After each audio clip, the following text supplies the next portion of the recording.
Interestingly, the camera decided it was time for a break, so I took a break. The last thing I did was just press on the lug here, but that's the board fitted. Now I've not put any of the screws in to sort of hold it down. It's just sitting on the mounting lugs. Welcome back to episode 128. So in last week's video you saw me do a quick introduction to Phil from Illuminate and his replacement flexible circuit boards that go on the back of the cluster. In this week's episode I finally want to try and fit that. I'm going to try and get it done all in one episode, try to get it back in the car and prove that it all works. At various times I've shown you my cluster. It's all beautifully restored, but most of the gauges don't work. I think the volts sort of flick around all over the place. The oil pressure is pinned to the top. I'm not sure if it's working or not. Tacho does work, speedo not so much. The fuel gauge comes up for about 3 minutes and then drops down, and the temperature gauge does nothing. And now the big red, the big master warning light stays on permanently, no matter what I do. So that's what I'm going to try and do this week. As I always say, click the old like button, subscribe, leave me some comments. But let's just get in there and see if I can get it done. Right, what I want to do today then is start looking at fitting this new flexi board. So I think the first thing to do would be to refit the cluster in, and let's just get sort of a state of the nation. Let's see what it's doing, how bad it's performing, and then we can compare it when I put the new one in. It's a bit tricky. I've got obviously the pod is out at the moment, but I should be able to just lightly plug this one in. I don't want to break it. It's always a problem. I'm kind of leaning over a bit awkwardly. Let's see if I can do it though. So that's that connector in. I think I'm going to have to go around the other side and do the other two. Let's see if we can get the other two in quickly. I think it's get the two connectors right. So it's that one goes on the bottom. This one goes on the back side.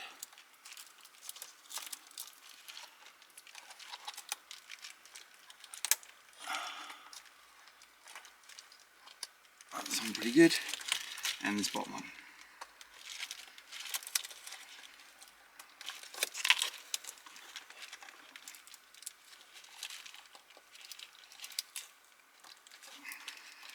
Okay, so that's it plugged in.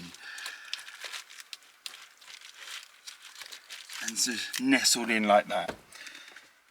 Right, let's turn on and see what the dash is doing now then. So fuel comes up.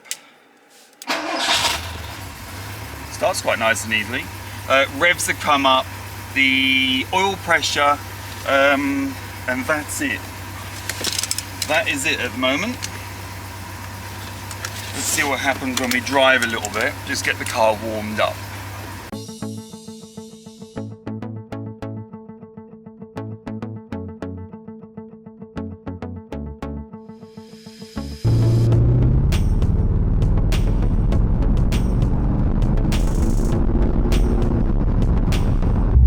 Right, I'm back home now. You can see the tacho works, the oil pressure, the battery, but not like else. The fuel gauge, I mean, this is a weird one because it quite often works and then gives up after about 5 minutes. I don't know if that's the gauge or the wiring or what, but we're about to find out. Right, now I've got the cluster here on the bench, you can't see it at the moment, and the new flexi circuit that Phil sent up probably a month ago actually, so that's been sitting around. But first things first, what I need to do is remove all of the bulbs, all of the screws that actually hold it on, not all of them because the whole thing falls apart, and remove this flexi circuit. I'm going to try and do it really gently because I fancy having a little play around with this circuit and just see if there's any use in it still. But yeah, let's get started and get it off. I'll record it all in real time, speed up, so you don't have to sit through the hour or so it's going to take to change this over, but it might be interesting to see how long it takes. Right, bulb removal. Now I think these are all the same bulbs, but I'll try and lay them out so I can put them back into the correct holes. At some point I'd like to do the LED upgrade, but that's probably further away at the moment. unless any of you guys know how to do it. So if you do, shout, show me what kit I buy and I can fit the correct LEDs. I'll actually talk to Phil and just make sure that the flexi circuit can take them as well. But anyway, let's get these out for now.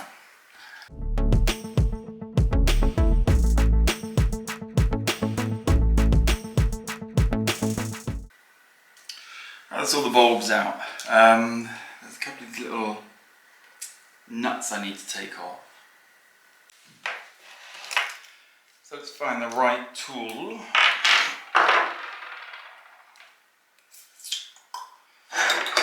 One of these, isn't it? There we go. Right. That's that bit. I'll probably have to take those out. I can see they must come out actually. That looks okay, but these will have to come out, so that means the dials actually want to drop forward, so I need to be a little bit careful with that. These have to come out. Doesn't look like the best earthing in the world. Corroded, aren't they? So let's have a look at what to do with them.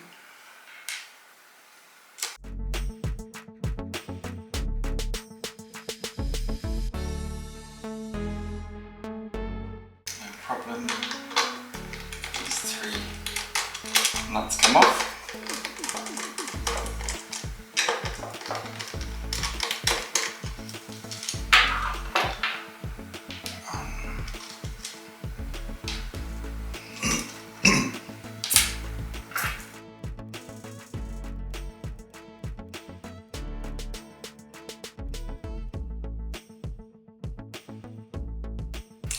I'm kind of pausing because I know what's going to happen. The dial's going to drop forwards, I think.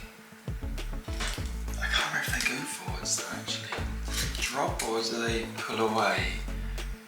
No, I think we're safe, aren't we? They can't drop forwards because the front piece is in the way. So I think I'm actually okay just to undo these. Let's find out.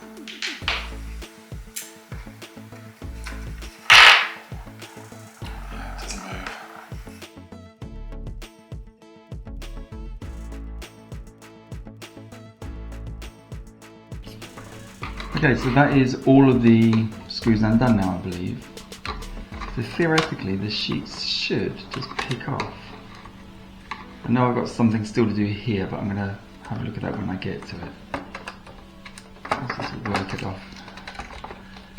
Now, this just has some sort of locating lugs, which I'm just picking up of. Like that.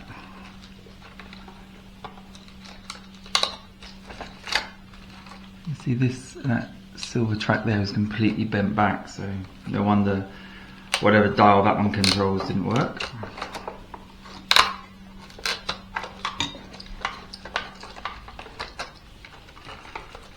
It's coming out quite easily. Okay, so what do we undo here? Let's have a look. There's 3 screws, so let's undo those 3.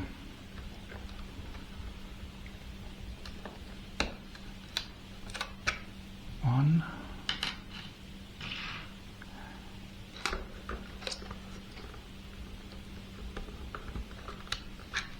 2. And this should be the last one.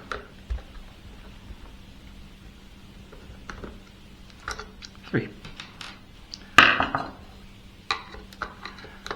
hopefully that will just lift off. Yep, comes away.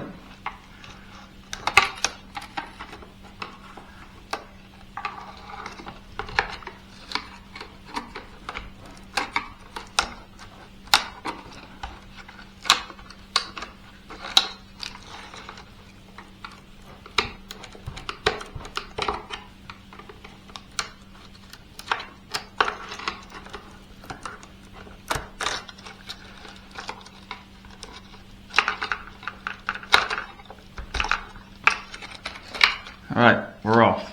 Got one more securing lug right at the back. There we go. Right, we're off. That's pretty straightforward to take off. No real problems there at all. Right, as you can see, that was pretty straightforward to take off. It came off without damaging it as well, which is quite promising. Really no problems at all. I'm going to keep that to one side, as I say. I fancy just sort of looking over it and trying to work out what was broken on there. I don't know, maybe it's just a waste of time. A lot of the connectors on here need cleaning up. I can see, on the back of some of these dials, they're a little bit sketchy. So I'm going to clean those up with the contact cleaner. Maybe a little wire wool or something, wire brush on a drill, a wire wheel, and then we'll fit the new back on. Be exciting. So a couple of the connectors are a little bit corroded. Namely, I think it's the earthing points on the 4 dials. So what I'm going to do is give them a go with my Dremel and a little tiny bit of electrical cleaner, contact cleaner.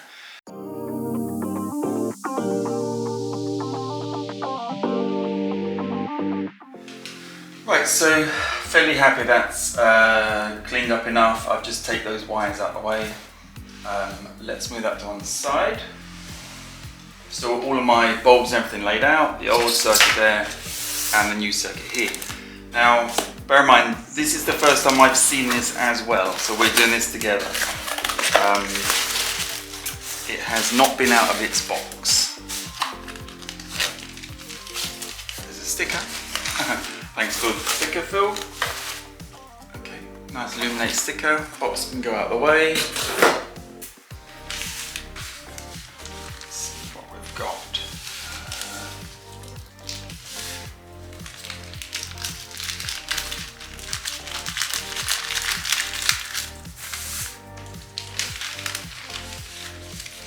Got a circuit. Look at that. Fantastic. Right. Interesting. Look at that. Older than new. Interesting to see. Okay, so you get a good look. Old and new. Looks pretty identical, doesn't it? All looks good. Quick glance over it. Yeah, I assume it's not going to cause any problems from the in. No, it's still got tabs there. I don't have those little tabs, so I don't know what to do with those yet. Let's offer it up and see what it looks like.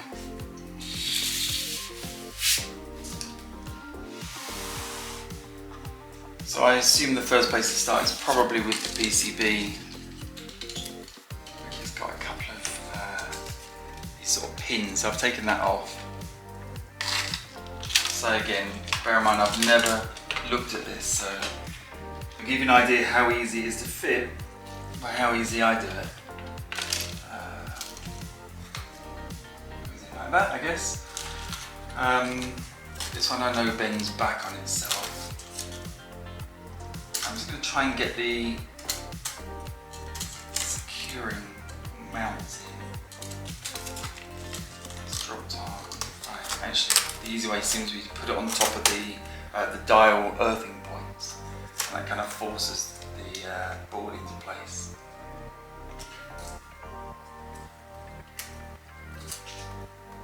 It's stiff over these mountings. I don't know whether I should just push those on, sort of force them on, or a little bit more gentle. I don't know. Let's just try putting one of these on and see what it goes like.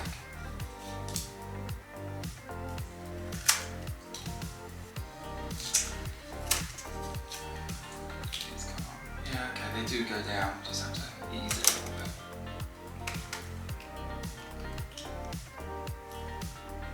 Because they're designed to be super tight, and they are.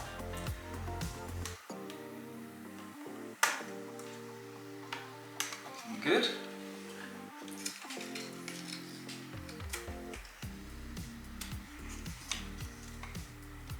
Just pushing around these little locating lugs with my nails, and it just eventually just drops into place. Alright, that all seems to be pretty good in place there. All lines up quite neatly. That goes in like that, and that'll just bend round with the connector on. across here's all straightforward. Now that needs to be back there like that, doesn't it? Something about there. There's a couple of locating lugs. I can get those on. 1, 2. And then do the same trick here. Like that.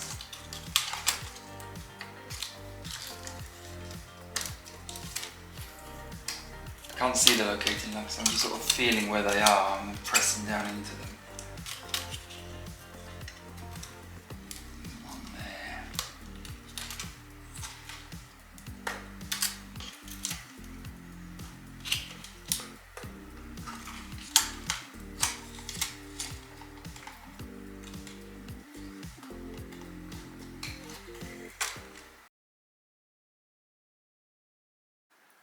Interestingly, the camera decided it was time for a break, so I took a break. The last thing I did was just press on the lug here, but that's the board fitted. Now I've not put any of the screws in to sort of hold it down. It's just sitting on the mounting lugs, but that seems to fit pretty good. I'm curious how I do these, sort of bend these over, but I'm sure there's nothing too complicated there. But yeah. I think what I'll do next is I'll work through the screws, get those in, and that'll hold it all together a bit tighter. Okay, let's try and put it all back together then. I think we will do these things first. Now, I think what I'd like to do is do a little bit of contact cleaner each time. Just on a cloth.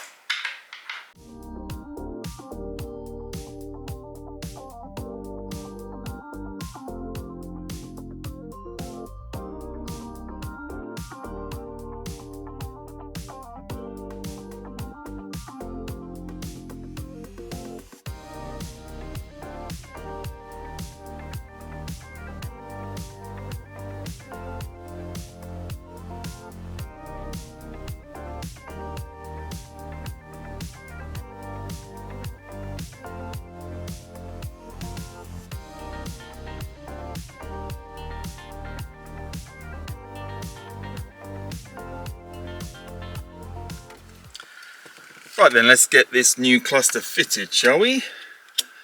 I'm hoping it will be quite straightforward. The only complication is I have to sort of bend the new ribbon over and hope I'm all aligned, which I don't know if I am. Let's have a look.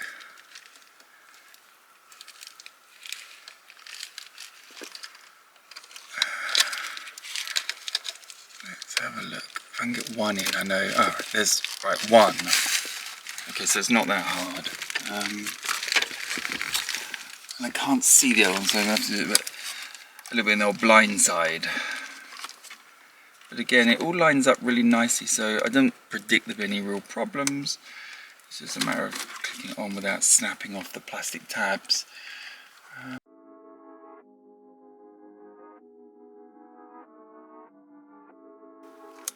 Okay, I think I'm on. I'm just going to look from the outside and double check. I think it's all on.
wraps it up. That is one successful video. Hats off to Phil at Illuminate. That board is a masterpiece. You literally take the old one off, which takes something like 10 minutes. The replacement one you pop in, and I popped in there's a hard circuit board with 4 pins. You sort of slide that in first, and the rest of it just sort of contours across the back of the cluster. Really, it's a breeze. Couldn't be easier. And then I think you see I slowly go through, put the dials back in, and then all the bulbs. Plugging it in, no issues at all. I think I probably showed you that my speedo didn't work again, and I quickly chased all the wires back, and there was something dubious. Oh, I remember where I put the clip. Remember, I put a marine grade clip in the back. Where I clicked it together, it pushed out the wires from the back. They weren't sort of properly clicked in there, so that's fixed, and the speedo works. Embarrassingly, the speedo's about ×2 out. So where if you go back probably 60 odd videos I did calibrating of the speedo on the tacho, I think I've got 4 magnets per revolution on the diff, and this car's actually got 8, so therefore it's 2 out. So I need to go back and just redo that. I may do a video of that while the car's being sprayed or something, something to kill some time. But excellent progress, really pleased. I'll put a link to Phil's website, Illuminate website, in the description. I'll flash up somewhere on the screen, somewhere here, probably now. But let's sign off there. As ever, click the like, click the subscribe, leave me some comments. Go look at Phil's website and buy his board. They're fantastic. Really pleased with that. And I'll see you next time.